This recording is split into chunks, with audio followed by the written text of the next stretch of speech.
Hi guys, hello beautiful people. My name is Tolu. If you're new here, thank you so much for stopping by. Welcome back to my YouTube channel. Don't forget to like, comment, and subscribe. If you've been here before and you subscribe, shout out to you. Thank you so much for your support. I'm super excited. I haven't done a sit down video in a minute, like in a very long time. I mostly do vlogs. You guys know that already. I do vlogs every single time, but I feel like this was needed because your girl now is a citizen of the United States, and I'm pretty sure a lot of people have questions. How did they work? How did I apply? What do I need to do before I could apply to become a citizen? So I decided to do my research and do a video for you guys. I have everything needed. I did a whole note, a lot that we're going to talk about today, and I hope you guys learn from it. And if you have any other questions, definitely drop it down in the comments and I'll do my best to answer you guys. Okay, so let's get right into the video. Okay, so first things first, we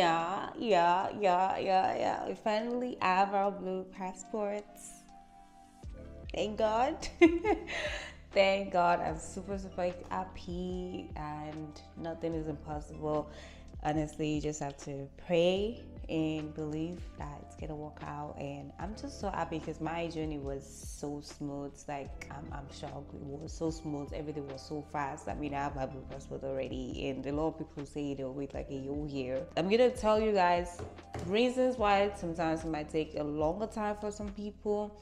Sometimes you might get rejected, even though you're already a green card holder. You may get rejected from being a citizen, from becoming a citizen. We're going to talk about everything. So first things first, I'm going to be reading from my phone because, like I said, I made the notes in it and I have everything on there. First things first, you need to be a green card holder. That's one thing you need to be.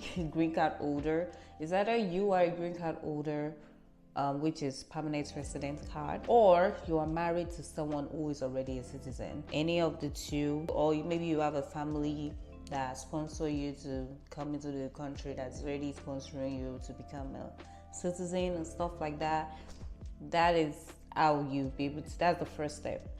For me, I had a family to sponsor me. My grandpa was already here in the United States for years, for like 20 something years. He's been here. He was already a citizen. He filed in for me, my mom, and my two siblings. Took forever, but we thank God we're here now, and I can sit down and talk about becoming a citizen, because yes, getting into the country is one part. Now you're already a green card holder, then becoming a citizen is another part. Okay, so that's the first thing. You want to make sure you're already a green card holder. Then the next thing is you want to make sure you are 5 years, you stayed in the United States for 5 years before you can be a citizen of the United States. Yes, you have to make sure you're here for 5 years. That does not mean you're not allowed to travel within those 5 years. I mean, you have your green card, so you can still travel to some countries. But you're traveling, you can't stay outside. If you travel, you can't stay more than 180 days when you travel out. You can't stay more than 180 days, okay? And before you apply for citizen, make sure you're already in the country for at least 30 months before you apply for the citizenship. Yes, you have to make sure you're in the country for at least 30 months. 2 years or 913 days before you can apply automatically. When I first got to the United States, I got here in 2020, and I traveled back to Nigeria 2021. But I only stayed for a month, which is just 4 months.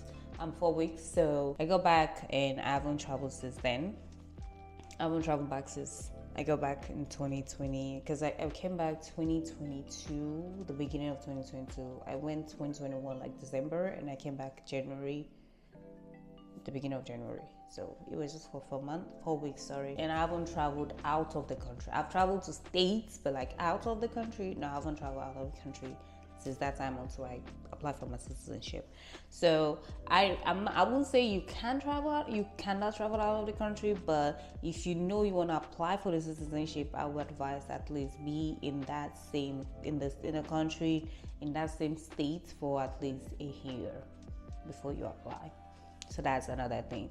So, and like I said, you have to be a green card holder for at least 5 years before you're allowed to apply to become a citizenship. You can do it online or you can print out the form. You fill in the N400, that's what I call it. So when you go online on Google, you just type N400 and you go to the website and you just fill out the information.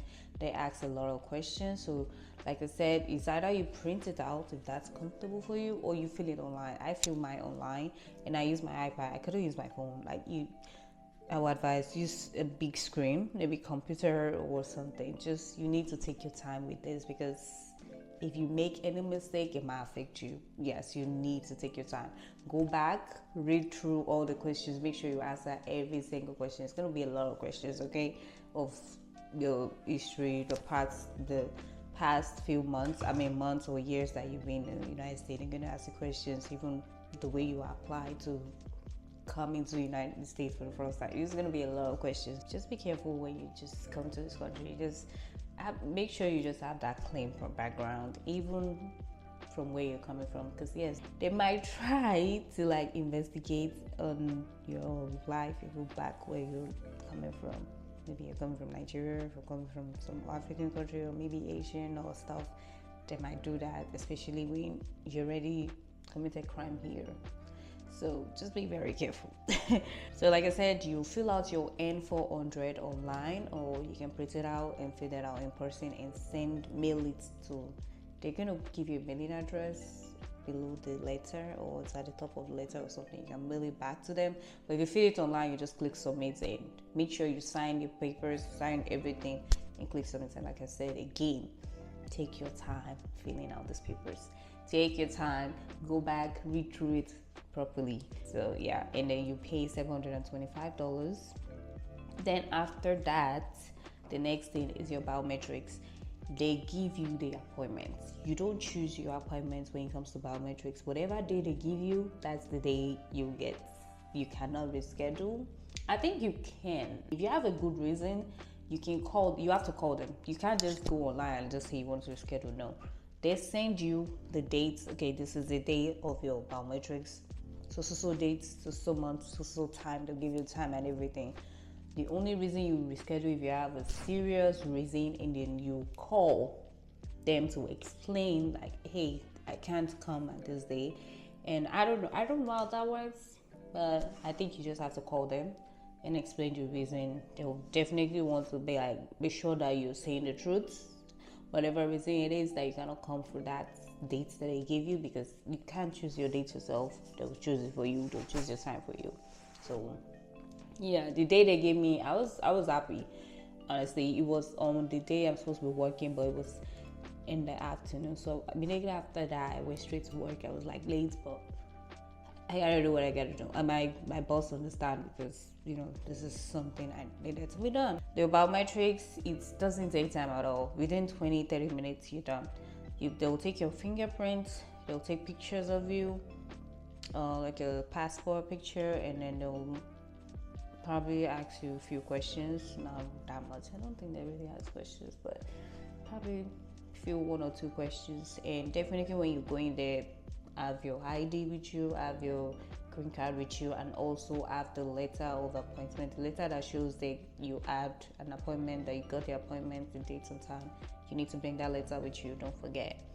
And be early, okay? Because even if you come in earlier, they might even answer you if nobody was in front of you. So you leave real quick. It doesn't take time, to be honest, it doesn't.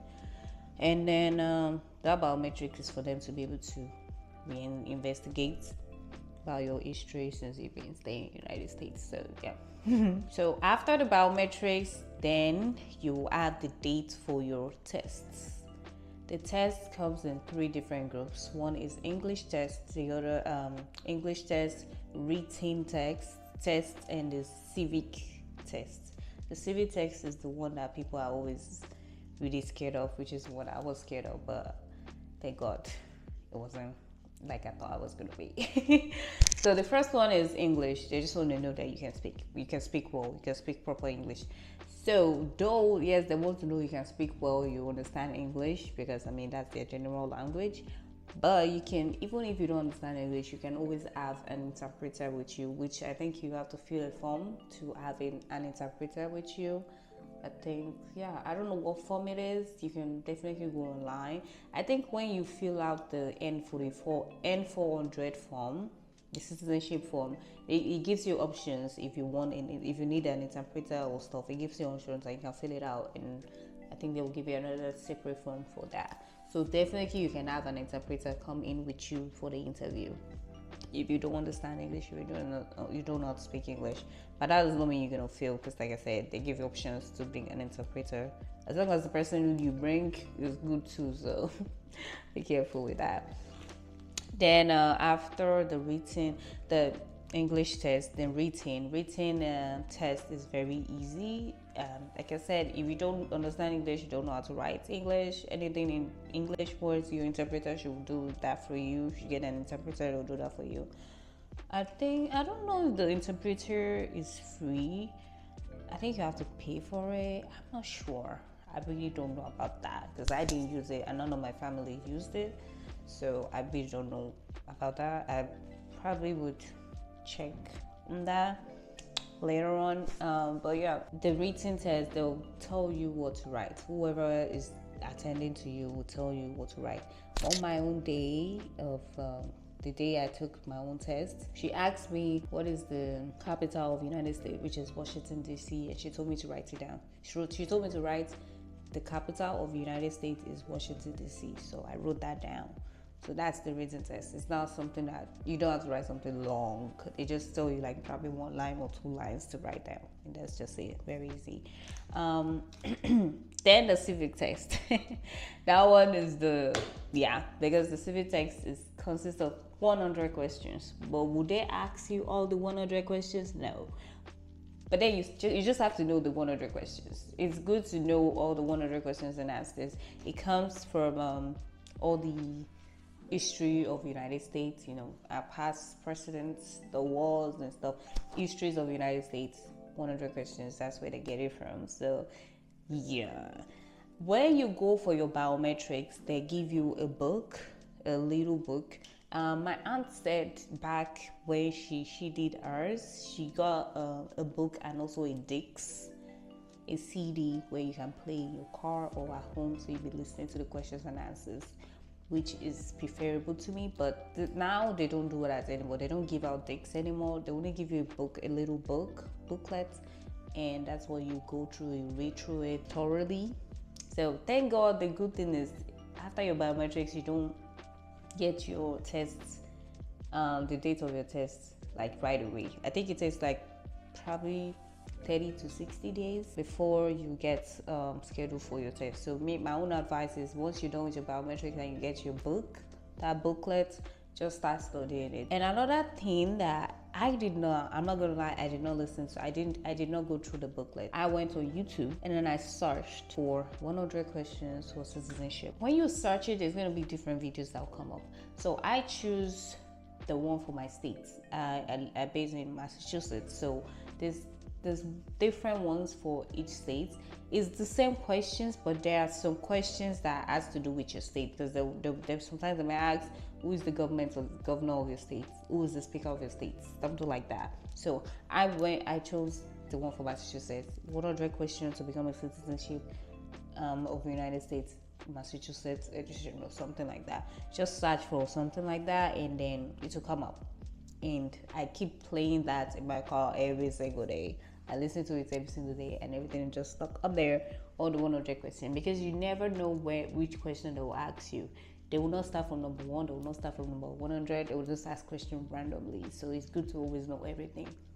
So that's one thing I would advise. Go on YouTube, search for it, the one for your state, and listen to it every single day. Once you're done with the biometrics, just start listening to it. Don't wait until you get your test dates, because yes, they'll give you your test date too. All those things you don't schedule it yourself. They'll give you the appointments. They'll give you the dates that suit them and the time that suit them. So yeah. So the civic test, it's 100 questions, but they will only ask you need to pass at least 6 questions. they will not ask the whole 100 questions. No, I think they only asked 10 questions. But the lady that spoke to me, she didn't ask me even up to 10. Because the very first 5 or 6 questions that she asks you, or whoever is attend to you, the very first 5 or 6 questions they ask you and you pass it, they will stop asking questions because they feel like you know it already. So that's why I say just make sure you know all the questions. They'll just ask randomly. Yeah, they'll just ask randomly. The questions they asked me was not the same question they asked my mom when she went for hers. And yeah, and just be prepared. After doing the test, like I said, it's 3 different groups. If you fail the test, you get to have another opportunity. I think it's just one opportunity, one more time they will let you do it. I'm not sure. I think it's just one more time they'll let you do it. 60 to 90 days before they'll schedule you again. So you have one more opportunity. So that's why I always say just prepare beforehand. And then after that, if you did pass the test for that day, that same day they'll let you know if you are being approved or they're still checking. So my own situation that day, I'm just blessed. I'm blessed enough to get my oath ceremony, because yes, you have to do an oath ceremony, which is you swearing. It's called swearing. Swear to pledge allegiance to the United States. That's when you can now say yes, you're a citizen of United States, because even after doing all this tests, it does not still guarantee you're a citizen of the United States. You still have to wait until that day you take your oath. So that day, she told me, the lady that attended to me, she told me I passed the test, but I said I should just wait for like maybe 20 minutes. And she told me to wait in another window while she does investigation and checking on of everything. And aside from the test questions, they will also ask you some questions. And these questions are from the questions you answered in the N400, which is the citizenship form. So that's why you need to know all those questions that was asked of you on that form.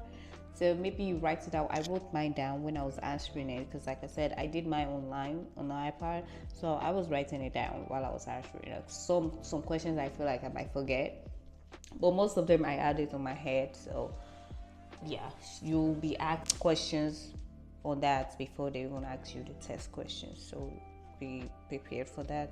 If you miss anything, if you lied about anything, whatever answer you give her, he or she that is attending to you, if it's different from whatever you fill out in the N400, it might affect you. So be cautious of that. And then, so yeah, she told me to just give her like 20 minutes to just go through, cross-check, and go through everything. And then after that, I was getting emails already on my phone that you passed your test and it is being overviewed. And then I should just wait for the oath ceremony date. Right there and there, after like 20 minutes, they called my name and they gave me paper. And right there, I was surprised. They gave me dates, my oath ceremony date and time. Right there and there, I got my own dates. And this was, the date they gave me was a week later from my test. Let's say I did the test today, today's 26th of April. Next week, like Friday, was the oath date for me. I was shocked, because even when I spoke to my aunt, she was surprised, like that was fast. I said, well, it's God, though. It's God, because even my mom, she didn't get her oath ceremony that same day. They had to told her to go home, and she would just get a mail in her mailbox to tell her when it's gonna be. And she waited for like a month before she could get an email, but she already got her oath ceremony date, which means she passed the test and everything is good. I mean, they'll tell you right there that you passed the test actually. So yeah, and so I got my oath ceremony date, and I was so happy. Like, yeah, I passed. It's a big deal. So yeah, that's just all you need to do, and all that's gonna happen on that day. So like I said, everyone's situation is gonna be different. My mom did not get her own ceremony that same day, but she did get the notification that she passed the test. She just had to wait another 1 month before she could get the mail in her box to get before she could get the date for her swearing. I got mine the same day, so it's gonna be different. You might be lucky to get yours that same day. You might have to wait What matters is you getting notification that you passed the test.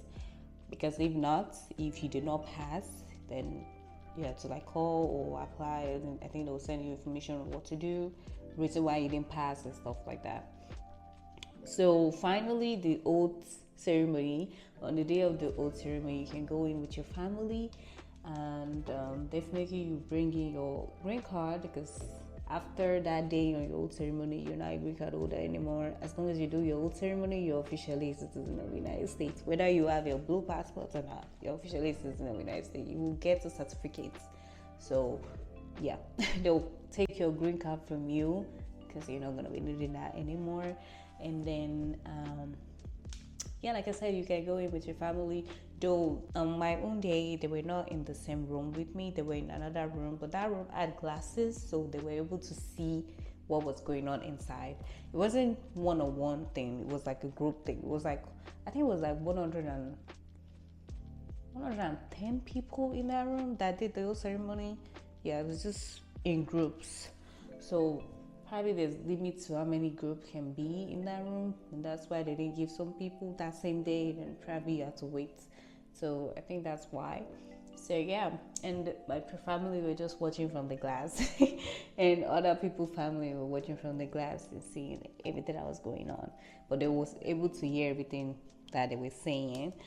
So yeah, it was a good day. I was happy. Definitely dress properly. Don't dress and expose your body and stuff. No, dress properly, dress decently. I wore my blazers. I dressed very decent. And not too much makeup. Just dress decently, okay? When you go there. And then you do your ceremony and you are officially citizen of the United States. And that's just it.